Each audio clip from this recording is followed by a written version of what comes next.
Echoes of the End is an action-adventure story developed by Mirror Games, available on PlayStation 5, Xbox Series X, and Microsoft Windows. And after playing the Enhanced Edition, these are my thoughts. Echoes of the End is a linear, narrative-driven experience that takes roughly 15 hours to fully complete, broken up into 10 chapters. You play as Rin, a magic-wielding stoic referred to as a vestige, who embarks on a journey to save her brother Kor after being captured by Zara, another powerful vestige, and her warrior ally Auric, who are determined to destroy the world's protective wards, leading to its annihilation. You and your companion Abram will travel across an Icelandic fantasy world where you will navigate its terrain, explore its history, and encounter its inhabitants. The story revolves heavily around family dynamics, alongside a classic tale of revenge. The combat is fairly simple, consisting of sword strikes, blocks and parries, dodging incoming attacks, and controlling the fight with Rin's vestige abilities. Some skills will be acquired as you progress, while others are obtained on a skill tree. Each ability adds further complexity to offensive combos and magic attacks. You can also add new skills to your companion's arsenal to aid you in combat against multiple enemies. Taking damage depletes your health bar fairly quickly, which can be refilled using Rin's Drain ability, which takes health from your opponent. You can use magic to throw objects at enemies, or throw one enemy into another, causing them both to take damage. The game allows you to use your surroundings to your advantage, which becomes useful when taking on a multitude of foes at once. You can command Abram to shock enemies, which gives you a window of attack to deal heavier damage, or electrify your blade to stun your attacker. Each of Rin's abilities require a certain amount of mana to use, with some being much higher than others. Light attacks do not require any mana, whereas heavy attacks can deplete your mana if not used with discretion. Reaching checkpoints and using ward stones refill Rin's health and mana.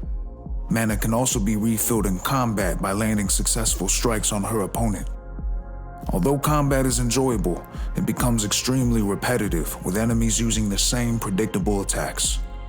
The boss fights contain more variation, but the cycle of offensive attacks are easily and quickly learned.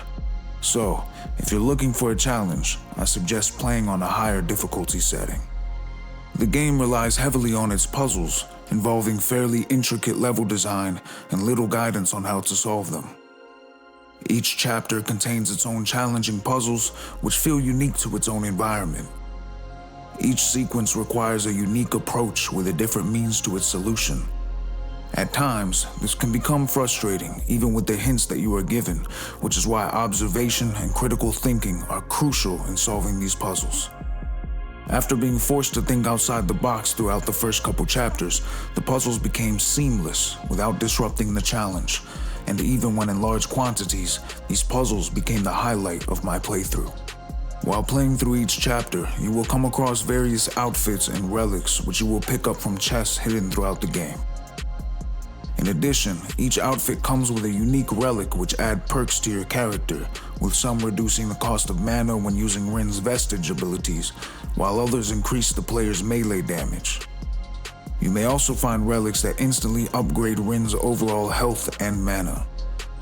Now, my only disappointment was how generic the outfits were in appearance, with most having no more than a simple color difference from the last, with the exception of one unique design that changed the appearance of both Rin and Abram. Being the developer's first release, Echoes of the End succeeded in far more than it fell short in, especially with the Enhanced Edition of the game, which fixed many of the bugs that previously existed, allowing for smoother gameplay. Although the story was overall basic and cliché, and the gameplay, though enjoyable, still systematically flawed, I conclude that the experience was far better than I expected going into it. So that being said, I deem Echoes of the End worthy of a solid 3 out of 5. Thanks for watching.